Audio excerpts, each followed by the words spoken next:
Have you ever wondered what your life would be like if you were doing what you truly love to do? I often meet people that are doing something that they've just always done, or something that they feel that they should do, or maybe something that was actually just chosen for them to do. And there was a time in my life where I was doing what I'd always done. I was here in Singapore, and I'm working in the software industry, and I'm leading a sales team. And we're expanding all over Asia. Business is going well, I'm growing the team, we're winning new customers, and we're traveling around, and we're working really hard, we're pushing really hard. And when I wasn't working hard or traveling around, I was quite often training hard. And I loved to do big, long runs, 30 kilometers up and down East Coast Park, maybe then, riding around Singapore, around the island, and long, hot Bikram yoga sessions, really intense. I loved it.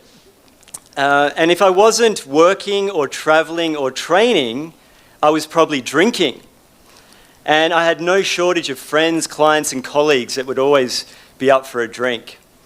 And what I didn't realize is that, I'm doing this tough job, I'm really stressed, I'm then going and adding all this other stress on top of other stress, and so I really didn't have a chance to chill out, and I was somewhat on the fast track to burnout.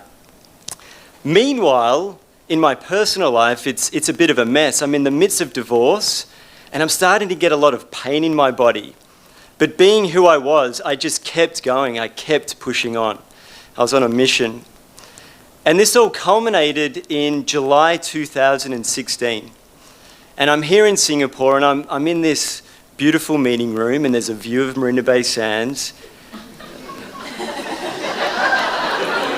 And there's about 6 or 7 executives from the insurance industry, and they're in their suit and tie. And we're talking about these incredible ideas of transformation, but I can't concentrate. Not only can I not concentrate, I can barely sit in the chair. I'm in so much pain, and I know that something is seriously wrong. A week later, I'm getting surgery, and I remember laying there thinking, I can't keep doing this. Something's got to change.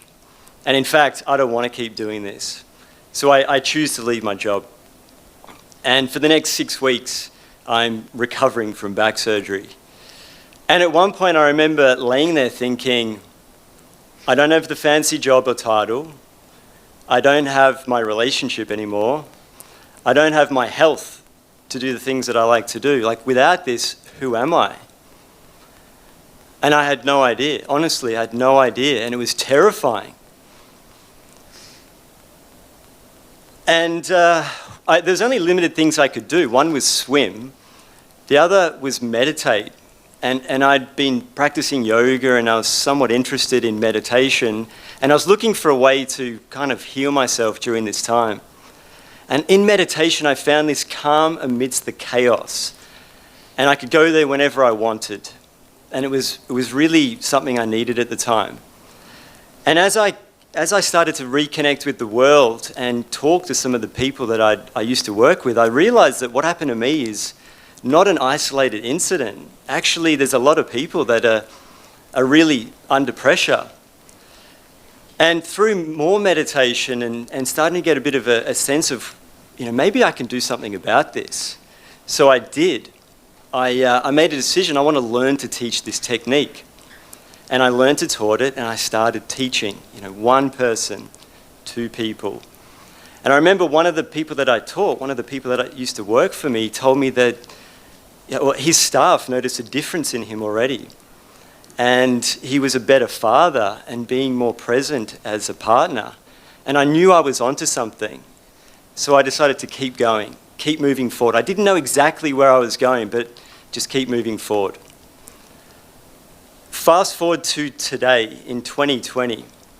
And I'm now involved in a project where I get to impact the well-being of almost 20,000 people working in the software industry, just like I was. And I'm just getting started.